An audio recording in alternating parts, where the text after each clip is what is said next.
Fala pessoal, tudo bom? Aqui é o professor João Gabriel e nesse vídeo aqui a gente vai resolver a questão 13 do EQT Perito 2023.1, questão sobre DFC, tá? Demonstração de fluxo de caixa. Antes da gente ir para a questão, pessoal, eu quero pedir duas coisas a você. Primeiro, se inscreve aqui no canal e ativa lá o sininho da notificação, que você vai ser sempre avisado quando sair conteúdo novo por aqui.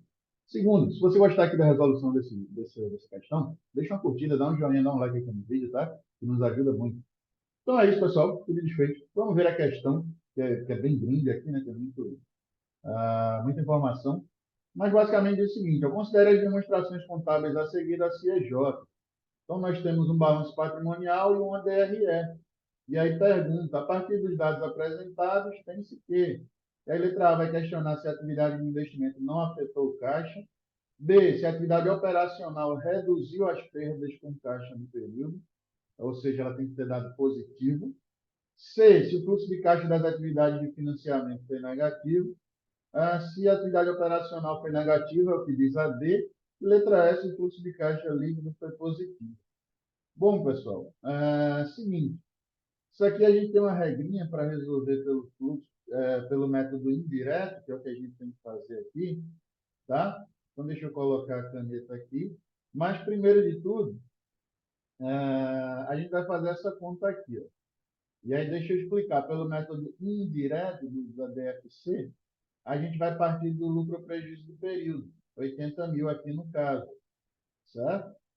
Isso aí a gente sempre parte daqui quando a gente vai pelo método indireto. Aqui não tem como fazer pelo direto, tá, pessoal? Então, a gente olha para a DRE e vai agora tirar efeitos que sejam contábeis, mas que não sejam financeiros. Ou seja, alguma coisa que tem aqui na DRE que afetou o lucro, né? Na verdade, aqui é lucro líquido e não prejuízo, tá? Que afetou o lucro, mas que não passa pelo caixa. Então, por exemplo, tributo sobre o lucro. Pode ou não ter passado pelo caixa, não sei. Mas depreciação, com certeza, é um ajuste contábil, que não passa pelo caixa, e depreciação está aqui, ó, diminuindo o lucro. Então, eu venho aqui na minha continha de ajuste, eu somo isso ao lucro, porque isso não afetou o caixa. Tá? Despesa com salário, posso ter pago ou não, CMV e receita vai na mesma linha de raciocínio. Tá? Então, por enquanto, eu tenho um lucro ajustado até aqui de 100 mil. Certo? E aí, normalmente, esse tipo de questão, pessoal, ele vai ter como gabarito alguma coisa que fale do resultado operacional. Porque essa regrinha aqui de cálculo, ela vale para o resultado operacional, tá? Para investimento e financiamento, a gente precisaria de mais informações, ok? Então, qual é a regrinha? Eu venho aqui para o balanço e olho quais são os itens operacionais do balanço. Então, caixa e equivalente está fora, porque ele já é caixa propriamente dito. Mas veja que de um ano para o outro, o caixa diminuiu 10 mil, o que já nos elimina a letra E. Porque a letra E vai dizer que o fluxo de caixa líquido foi positivo. Ora, de um ano para o outro ele diminuiu 10 mil, o fluxo líquido foi negativo. Tá? Ah, Conta a receber faz parte do operacional da empresa? Faz. Estoque? Faz. Investimentos em máquinas e equipamentos. Isso aqui faz parte das atividades de investimento e não do operacional, então não entra nessa conta agora. Fornecedor de mercadoria é operacional? É. Salários a pagar é operacional? É. Dividendo a pagar. Isso aqui faz parte de financiamento.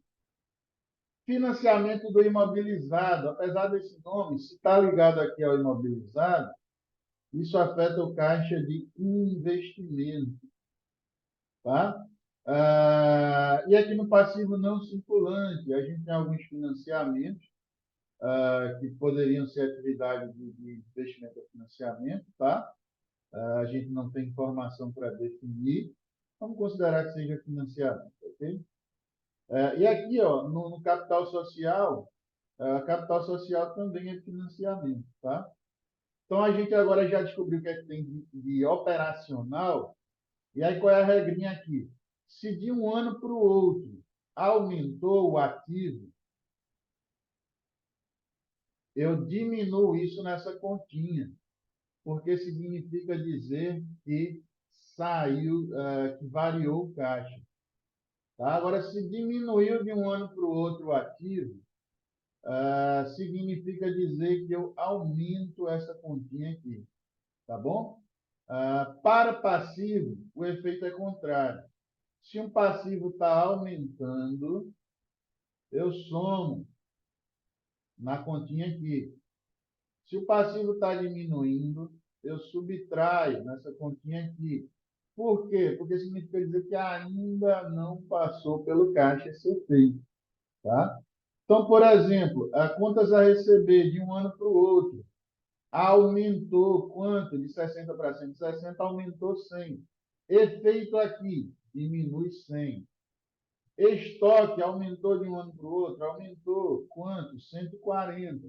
Efeito aqui no cálculo, diminui 140. O restante aqui não é operacional, né? Então, vem fornecedor, agora é passivo. Fornecedor aumentou de um ano para o outro, quanto? 40. Se é passivo, aumentou também, aumento de 40. Salário a pagar aumentou de um ano para o outro, aumentou quanto? 20. É operacional também, se ele aumentou, agora eu aumento 20 também. Tá? Dividendo a pagar e financiamento aqui não são operacionais e o restante aqui também não faz parte do operacional. Tá certo? Então, eu tenho que o total da atividade operacional consumiu 80 mil de caixa. Então, letra A vai dizer, o investimento não afetou o caixa do período? Me faltam informações para confirmar isso. Mas se eu olho para o balanço e vejo as atividades de investimento, eu percebo que houve alguma alteração aí, que provavelmente passou pelo caixa. Tá? Então, não é A. B, operacional reduziu a perda de caixa no período? Para ele reduzir, ele teria que ter dado positivo. Ele deu positivo aqui? Não, ele deu negativo. Então, não pode ser B. C, financiamento foi negativo. Aí realmente, precisaria de mais informação na questão para eu definir quanto que o financiamento deu. Tá? Mas olhando aqui, a grosso modo, me parece ser positivo, porque as variações de financiamento de um ano para o outro sempre aumentaram. Então, só sobrou nosso gabarito, que é a letra D, que vai dizer que o fluxo de caixa das atividades operacionais foi negativo. Isso aqui está cravado aqui na conta que a gente fez de ajuste pelo método indireto, tá certo? Então é isso, pessoal, sobre a questão, bem extensa, né? Exige muito cálculo aí, muito raciocínio sobre DFC, tá? Mas é isso. Qualquer dúvida ou comentário, escreve aqui embaixo que a gente troca uma ideia. E é só para fechar o vídeo, eu repetir aqueles dois pedidos. Aproveita aí, se inscreve no canal e deixa um curtir aqui, deixa um joinha no vídeo para nos dar uma moral, valeu? Forte abraço e até o próximo vídeo.